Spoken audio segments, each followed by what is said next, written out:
Hi friends, welcome to my channel. இது வந்து Sunday எடுத்த மினி vlog தான். சண்டே அன்றைக்கி போயிட்டு மார்க்கெட்டில் ஷீலா ஃபிஷ் வாங்கிட்டு வந்தோம். இன்றைக்கி வந்துட்டு மெனு வந்து பார்த்திங்கன்னா ஷீலா ஃபிஷ் கறி, அதுக்கப்புறம் ஃபிஷ் ஃப்ரை. என் ஸ்டைலில் மீன் குழம்பு எப்படி பண்ணுறதுன்னு பார்க்கலாமா? நான் வந்து மீன் குழம்பு பண்ணுறதுக்கு ஒரு 3 வெங்காயம், 2 தக்காளி, கொஞ்சோண்டு கொத்தமல்லி, பூண்டு, அதுக்கப்புறமா தேங்காய் இது எல்லாமே எடுத்து வச்சுருக்கேன். இந்த பக்கம் சாதமும் நான் வந்து வடிச்சிட்டேன். சரி, குழம்பு வைக்கிறதுக்கு முன்னாடி சாதம் வடித்து வச்சுட்டோன்னா கரெக்டாக இருக்கும்னு சொல்லி எடுத்து ஹாட் பாக்ஸில் போட்டு வச்சிட்டேன்.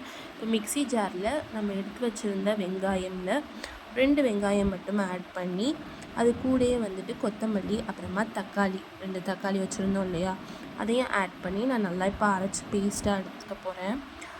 இந்த பேஸ்ட் இருக்கட்டும். இது கூடயே வந்துட்டு நம்ம என்ன பண்ணணும்னா, நல்ல ஒரு நெல்லிக்காய் சைஸ் அளவுக்கு வந்து புளி வந்துட்டு ஒரு 1/2 அன் ஹவருக்கு முன்னாடியே நீங்கள் ஊற போட்டுட்டு, அதோட பல்ப்பும் வந்துட்டு நம்ம எடுத்து வச்சுக்கலாம்.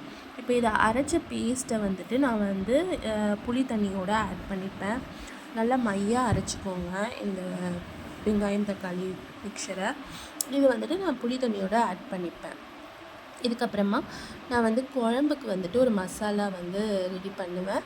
அது வந்து கொஞ்சமாக மிளகு, 1/2 டீஸ்பூன் மிளகு, 1/2 டீஸ்பூன் ஜீரகம், 1/2 டீஸ்பூன் வெந்தயம், கருவேப்பிலை, அதுக்கப்புறமா ஒரு மிளகா, இதெல்லாம் போட்டுட்டு நான் வந்து பவுட்ராக வந்துட்டு அரைச்சி எடுத்து வச்சுக்கிட்டேன். இது கூட வந்துட்டு நம்ம சோம்பு போடுறதுனாலும் போடலாம். நான் இன்றைக்கி வந்துட்டு சோம்பு போடல, வெறும் ஜீரகம் மட்டும் போட்டு வந்துட்டு நான் அரைச்சிக்கிறேன். இதை அரைச்சி எடுத்து வச்சுக்கோங்க.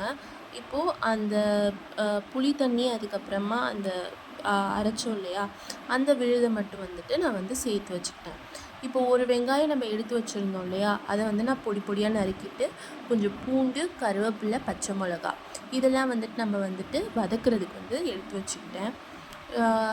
பெரிய வெங்காயம், சின்ன வெங்காயம் இருந்தால் அது கட் பண்ணிக்கலாம். என்கிட்ட பெரிய வெங்காயம் தான் இருந்ததுனால நான் வந்து அதை வந்து பொடியாக கட் பண்ணி வச்சுக்கிட்டேன். அப்புறம் எனக்கு மீனோட முட்டை கிடச்சிது, அதை வந்து நான் வந்து தனியாக வேக வச்சு எடுத்துக்கிட்டேன். இப்போ வந்து நான் ஃபிஷ் ஃப்ரைக்கு வந்து மசாலா ரெடி பண்ணுறேன். ஃபிஷ் ஃப்ரை மசாலாவை ஆட் பண்ணிவிட்டு கூட வந்து இஞ்சி பூண்டு, அதுக்கப்புறமா உப்பு, கொஞ்சமாக லெமன் ஜூஸ், அப்புறம் தண்ணி போட்டு நல்லா மிக்ஸ் பண்ணி வச்சுக்கிறேன். ஏன்னா எனக்கு வந்து கை போட்டால் வந்துட்டு கை எரியும். அதனால் நான் வந்து ஒரு விஸ்க் வச்சே வந்துட்டு இந்த இது மசாலா வந்து ரெடி பண்ணிக்கிறேன். இப்போ இது வந்து ஃப்ரை பண்ணுறதுக்கான மீன். இதை வந்து நான் தனியாக எடுத்து வச்சுருந்தேன்.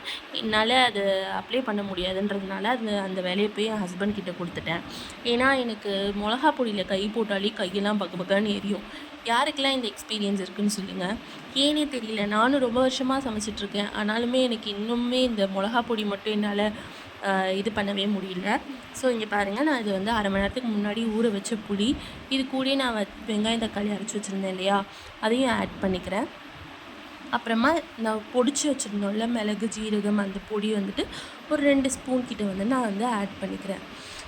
கூடயே வந்துட்டு மஞ்சள் பொடி, மல்லித்தூள் வந்து 3 ஸ்பூன், அதுக்கப்புறமா மிளகாத்தூள் 1 ஸ்பூன் எல்லாம் ஆட் பண்ணி, உப்பும் ஆட் பண்ணி நல்லா மிக்ஸ் பண்ணி வச்சுக்கிறேன். இப்போ இந்த மிக்ஸ்சரை தான் வந்து நம்ம வந்து குழம்போட பேஸ் இதுதான். இதை நம்ம நல்லா கலந்து வச்சுக்கலாம்.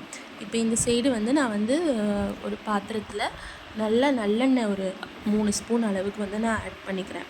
கூடயே வந்துட்டு கொஞ்சமாக ஜீரகம், அப்புறம் வெந்தயம் ஆட் பண்ணிவிட்டு, பொடி பொடியாக நறுக்கி வச்சுருந்த வெங்காயம் அண்ட் பூண்டு, கருவேப்பிலை, அப்புறமா பச்சை மிளகா இதையும் ஆட் பண்ணி நல்லா வதக்கிக்கிறேன். கொஞ்சமாக லைட்டாக வெங்காயத்தோட கலர் மாறும்போது நான் வந்துட்டு நல்ல கலர் கொடுக்குறதுக்காக காஷ்மீரி சில்லி பவுடரை ஆயிலே நான் வந்து ஆட் பண்ணிப்பேன். அப்போ வந்து மீன் குழம்பு வந்து கொஞ்சம் ரெட் கலரில் நல்லாயிருக்கும். அதனால் வந்துட்டு நான் ஒரு ஸ்பூன் அளவுக்கு ரெட் சில்லி பவுட்ரு, அதாவது காஷ்மீரி சில்லி பவுட்ரு வந்து நான் ஆட் பண்ணிக்கிறேன். இது கொஞ்சம் வதங்கினதுக்கு அப்புறமாவே உடனே நம்ம அந்த கலந்து வச்சுருக்கோம் இல்லையா, அந்த தண்ணியை வந்துட்டு நான் இதில் ஆட் பண்ணிக்கிறேன். அந்த புளி தண்ணியை வந்துட்டு இதில் ஆட் பண்ணிப்பேன். இது நல்லா பச்சை வாசம் போகிறது வரைக்கும் நல்லா கொதிக்கணும். கொதிச்சிருந்ததுக்கப்புறம் தான் வந்து தேங்காய் தண்ணி வந்து ஆட் பண்ண போகிறோம். தேங்காய் வந்து நான் எடுத்து வச்சுருந்தேன் இல்லை, அந்த தேங்காவை வந்து நான் மிக்சியில் வந்து அரைச்சி அதோட பால் மட்டும், தேங்காய் பாலை மட்டும் தனியாக எக்ஸாக்ட் பண்ணி வச்சுருக்கேன். அதை வந்து நான் இதில் ஆட் பண்ணிடுவேன். அதுக்கப்புறம் தான் நான் மீன் போடுவேன். இப்போ இது நல்லா கொதிக்கட்டும், இதோட பச்சை வாசனையெல்லாம் போட்டும். நான் எப்பயுமே வந்து மீன் குழம்பு பண்ணுறேன் அப்படின்னாக்க ப்ரிப்ரேஷன் மாதிரி புளி, அதுக்கப்புறம் தேங்காய் இதெல்லாம் வந்து நான் வந்து கட் பண்ணி இதாக வச்சுப்பேன். இப்போ நல்லா கொதி வந்துருச்சு. இதோட பச்சை வாசனை போகிற வரைக்கும் நம்ம வந்து இதை வந்து நல்லா கொதிக்க விடணும். கொதிக்கட்டும். இந்த டைம்லேயும் நம்ம வந்துட்டு உப்பு காரம்லாம் நம்மளுக்கு தேவையான அளவுக்கு இருக்கான்னு நம்ம பார்த்து செக் பண்ணிக்கணும். ஒருவேளை பத்தலை அப்படின்னாக்க நம்ம ஆட் பண்ணிக்கலாம். நான் வந்துட்டு இப்போ குழந்தைங்கள்லாம் சாப்பிட்ணுன்றதுக்காக மிளகாத்தூள் வந்து கம்மியாக தான் போட்டிருக்கேன். உங்களுக்கு எவ்வளோ தேவைப்படுதோ அதை போட்டுக்கோங்க. கூட நான் வந்துட்டு தேங்காய் பால் இப்போ வந்து ஆட் பண்ணிவிட்டேன். இது வந்து ஒரு கொதி வந்தால் போதும். அதுக்கப்புறம் நம்ம வந்து மீன் வந்து ஆட் பண்ணிடலாம்.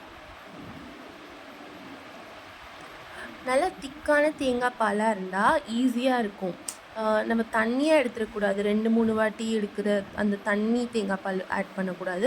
கொஞ்சம் திக்கான தேங்காய் பால் இருக்கு இல்லையா, அதை ஆட் பண்ணிங்கன்னா குழம்பு நல்லா டேஸ்ட்டாக இருக்கும். இப்போது தேங்காய் பால் போட்டு நல்லா கொதிச்சதுக்கப்புறமா மீனை போட்டுடுறேன்.